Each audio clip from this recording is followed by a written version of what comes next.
Assalamualaikum warahmatullahi wabarakatuh. Sebelumnya perkenalkan, nama saya Oktavia Nurhalisa dengan NRP 50012010008. Saya dari Departemen Fisika dan di sini saya akan menjelaskan tentang metode eksplorasi geofisika.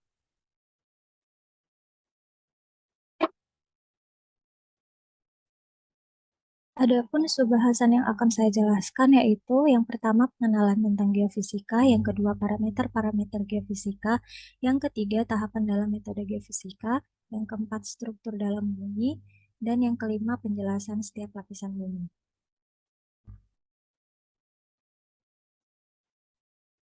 Pertama, apa itu geofisika? Geofisika yaitu ilmu yang menerapkan prinsip-prinsip fisika untuk mengetahui dan memecahkan masalah yang berhubungan dengan bumi, atau dapat diartikan dengan mempelajari bumi dengan menggunakan prinsip-prinsip fisika.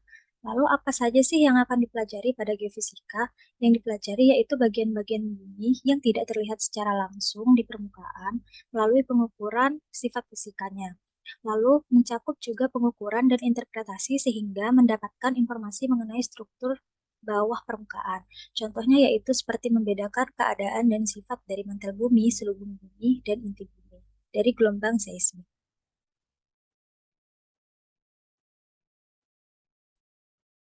Ini terdapat jenis-jenis metode atau survei geofisika.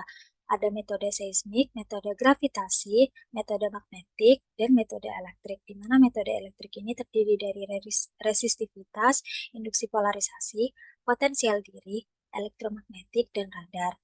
Untuk setiap metode ini terdapat parameter terukur dan sifat fisika yang digunakan. Seperti metode seismik, parameter yang terukur yaitu waktu tempuh gelombang seismik, dan sifat fisika yang digunakan yaitu densitas dan modulus elastisitas, dan berlaku untuk metode-metode yang lain. Terdapat tahapan dalam metode fisika, yaitu tahapan pertama akuisisi data, di mana pada tahapan ini yaitu mengambil data di lapangan. Lalu selanjutnya, setelah akuisisi data ada pengolahan data, di mana pengolahan data adalah mengolah data dengan metode yang digunakan dari akuisisi data yang saat mengambil data di lapangan. Lalu selanjutnya ada interpretasi data. Jadi pada metode ini, yaitu metode terakhir, setelah data diolah, maka dapat disimpulkan dari data tentang apa yang terjadi. Selanjutnya saya akan menjelaskan tentang struktur bumi. Secara umum, struktur bumi itu ada tiga, yaitu ada kerak, ada mantel, dan ada inti. Di mana pada inti bumi terdapat dibagi lagi menjadi dua, yaitu inti bumi luar dan inti bumi dalam.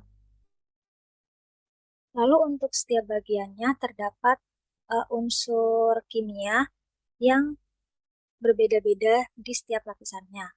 Untuk kerak terdapat unsur silikon, oksigen, aluminium, iron, kalsium, dan sodium. Lalu untuk mantel terdapat iron, magnesium, aluminium, silikon, dan oksigen. Untuk inti, pada inti luar terkandung iron, nikel, sulfur, dan untuk inti dalam terkandung iron. Selanjutnya saya akan menjelaskan tentang sifat fisik dan komposisi pada setiap lapisan bumi. Untuk komposisi sendiri yaitu terbuat dari apakah setiap lapisan yang ada di bumi, dan untuk sifat fisik yaitu sifat yang unik dan membantu untuk mengidentifikasi zat seperti suhu, ukuran, bentuk, dan warna.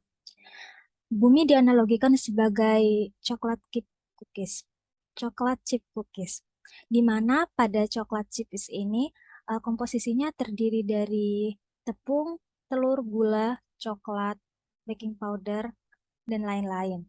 Lalu untuk sifat fisiknya atau propertiesnya yaitu terdiri coklat chips ini berbentuk bulat, kasar, lalu rasanya manis, warnanya coklat atau kehitaman, dan eh, dari dari coklat chips ini eh, seperti hangat apabila pada saat baru keluar dari oven. Untuk setiap lapisan bumi yang pertama yaitu keras atau kerak, di mana properti fisik pada kerak yaitu lapisan terluar pada pada semua lapisan bumi, lalu lapisan tertipis dengan memiliki ketebalan 5-70 km. Lalu ciri lainnya yaitu pada lapisan ini suhunya merupakan suhu permukaan. Dan untuk kerak sendiri merupakan 1% dari keseluruhan massa bumi. Lalu di kerak merupakan tempat di mana kita tinggal, manusia tinggal, dan seluruh makhluk hidup tinggal. Dan pada lapisan kerak ini menyentuh atmosfer. Adapun komposisi dari kerak yaitu terdiri dari batuan dan tanah.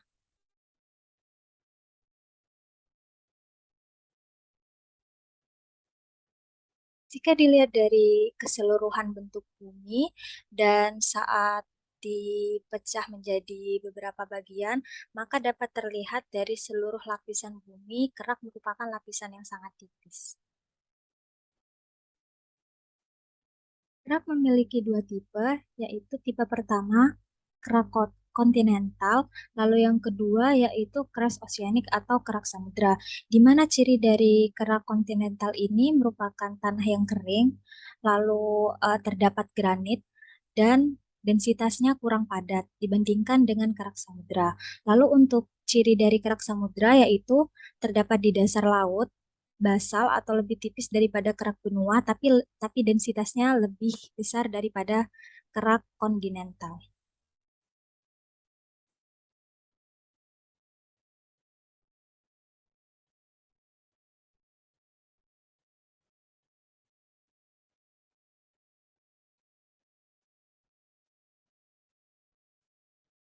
Lalu untuk lapisan selanjutnya yaitu mantel atau selubung, di mana properti fisiknya yaitu memiliki lapisan yang paling tebal yaitu sekitar 2.900 km, lalu memiliki suhu sekitar 870 sampai 2.200 derajat Celcius.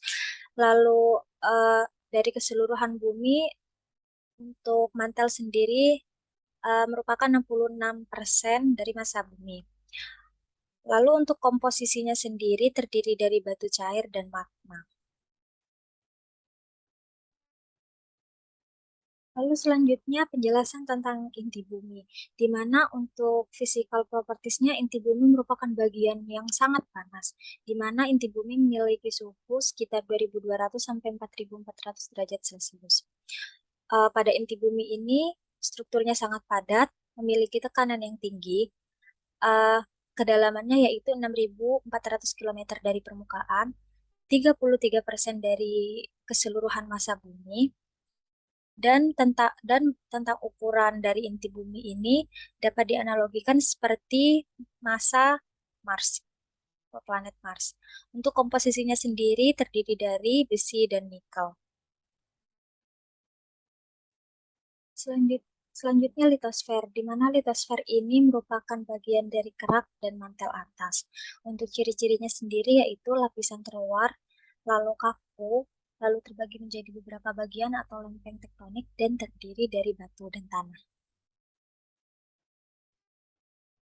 Selanjutnya astenosfer atau disebut dengan mantel tengah, di mana ciri-cirinya yaitu terdiri dari batuan padat yang mengalir, lalu lapisan di mana potongan-potongan litosfer bergerak di atas batuan padat yang mengalir. Dan untuk litosfer ini dapat dianalogikan seperti karamel. Selanjutnya yaitu mesosfer atau mantel bawah, di mana ciri-ciri dari mesosfer sendiri yaitu kuat, lalu merupakan bagian bawah mantel, lalu lapisan antara astenosfer dan inti. Pada inti bumi, baik inti luar maupun inti dalam memiliki ciri-ciri yang berbeda setiap lapisannya. Untuk inti luar yaitu terdiri dari besi cair dan nikel yang berputar sehingga menyebabkan arus, di mana arus ada karena geomagnetik. Lalu untuk inti dalam terdapat besi padat dan nikel. Lalu pada inti dalam ini padat atau solid karena semua tekanan di sisi bumi yang mengelilinginya. Sekian presentasi dari saya, kurang lebihnya mohon maaf. Semoga informasi yang saya berikan bermanfaat. Wassalamualaikum warahmatullahi wabarakatuh.